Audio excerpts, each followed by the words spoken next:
آیا تاسو بیټرۍ په چارج باندې کم وخت تیروي؟ آیا بیټرۍ ته ډایرکټ شمسي لګول بیټرۍ ته نقصان خو نه ورکوي؟ MPPT چارج کنټرولر بیټرۍ ته څه فایده ورکوي؟ تاسو څرنګه معلومولی سو چې اوس موږه بیټرۍ چې 4% چارج پاته ده؟ بیټرۍ دپاره کوم اوبه مفید دي؟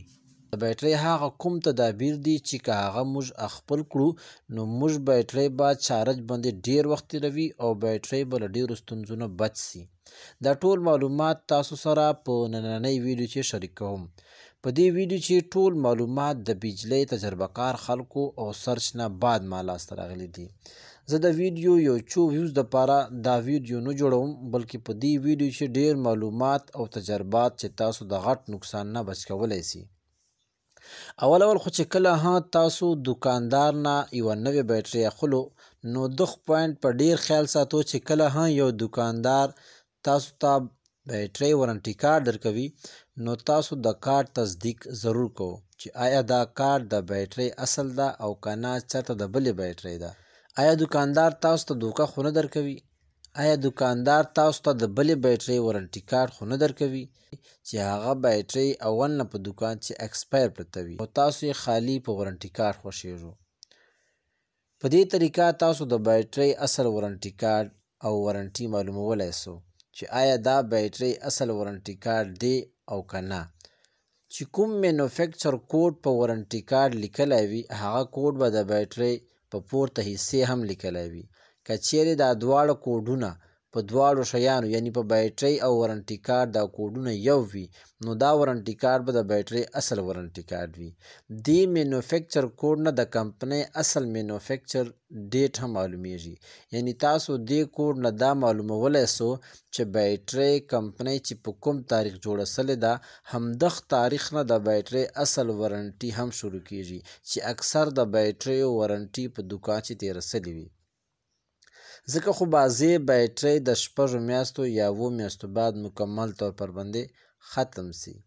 دویم، هر کله چې تاسو بیټرۍ ته شمسي لګوو یا بیټرۍ نه د کور لوډ لګوو نو هرګز مه بیټرۍ ته ډایرکټ شمسي لګوو او مه بیټرۍ نه ډایرکټ د کور لوډ لګوو یعنی پکې او بلفونه مه ور لګوو. هغه ځکه چې کله بیټرۍ باندې د کور لوډ ډایرکټ لګېدلی وي نو که یو سایډ ته بیټرۍ په شمسي چارج کیږي خو بل سایډ ته د کور ډیر لوډ له وجې د بیټرۍ چارج هم ورو ختم کیږي او چې کله د بیټرۍ چارج ورو ختم کیږي ولټیج کم از کم 10.5 ته رسي نو دا د بیټرۍ اخیره مرحله وي او که دې نه بیټرۍ ولټیج نور هم کم سي نو دې سره د بیټرۍ سیلز ته ډایرکټ نقصان رسیږي او تاسو بیټرۍ د ډیمیج کېدو سبب جوړېدلی سي چې دې سره د بیټرۍ عمر کمیږي.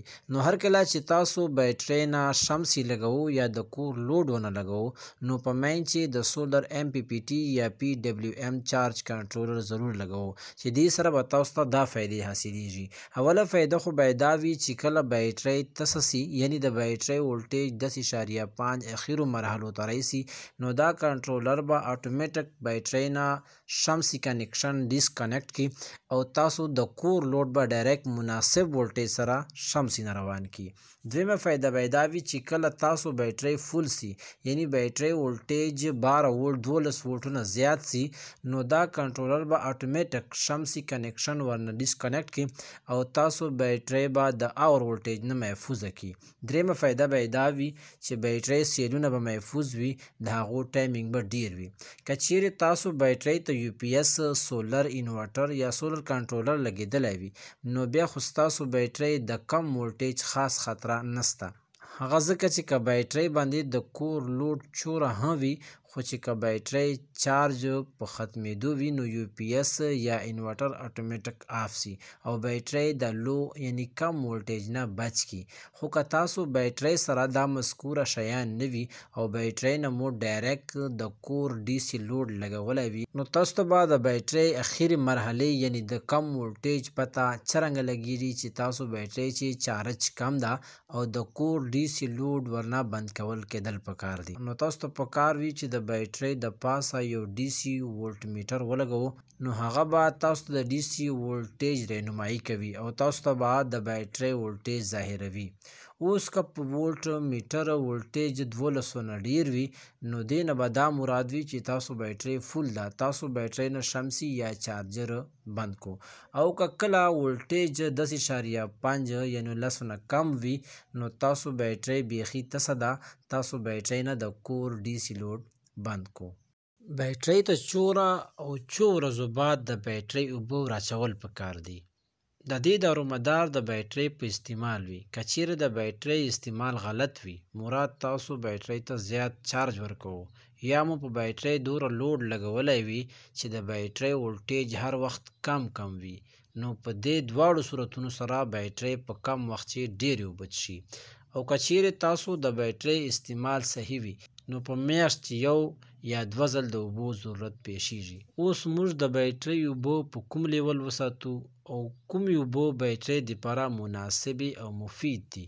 د هرې بیټرۍ په سایټ که موږ وګورو چې کمپنۍ موږ اسانتیا دپاره د اوبو 2 یا 1 لیکه وهلې وي. دغو دواړو لیکو په مدد سره موږ د بیټرۍ اوبو لیول خیال ساتلی سو. که چیرې د اوبو لیول د کاته لیکې نه کم و نو تاسو د بیټرۍ اوبو کمې دي، او که چیرې د بیټرۍ اوبو لیول له پورته لیکې نه پورته و نو تاسو د بیټرۍ اوبو له حده ډېرې دي. نن سبا د بیټرۍ عمر زیاتېدو دپاره خلک بیټریو ته مختلف قسم اوبه وراچوي. دا د هر سړي خپل انتخاب ده چې څوک بیټرۍ ته کومې اوبه وراچوي، خو زه به تاسو ته دومره مشوره درکړم چې بیټرۍ دپاره کومې مفید او بهترینې اوبه دي هغه دي ډیجیټل واټر.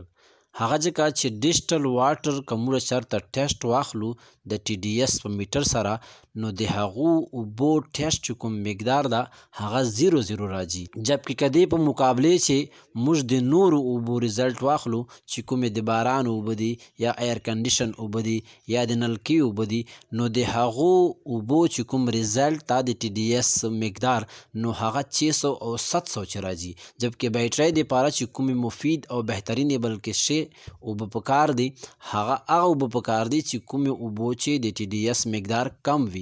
چې کوم اوبو چې د ټي ډي ایس مقدار زیات وي نو هغه اوبو بیټرۍ دپاره نقصان دی وي، هغه ځکه چې هغه اوبو چې زنګ یا کاربنو جوړولو خطره وي، او چې کوم اوبو چې زنګ یا کاربن جوړیږي نو هغه اوبو بیټرۍ سیلز دپاره نقصان دی وي او دا اوبو وروستو بیا وولټیج چې مسله پیدا کوي. خو ورسره د دې خبرې هم خیال ساتو چې ډیجیټل واټر هر ځای نه اویلیبل، چې دا کومې اوبه تاسو ته په مارکیټ چې خرڅیږي دو سره خالي رنګ میلاو سلی دا اصل ډیجیټل واټر نه وي، په دې چې د ټي ډي ایس مقدار له 600 او له 700 نه هم زیات وي چې دا بیټرۍ دپاره ډېر نقصان دی وي. نو تاسو چې کله هم د اوبو انتخاب کوو نو هلته یې کوو چې چېرته د بیټرۍ ول دوکانې لا چېرته مشهوره کمپنۍ وي، کمپنۍ ولې اوبه اخلو نو هغه اوبه بیټرۍ دپاره مفید وي.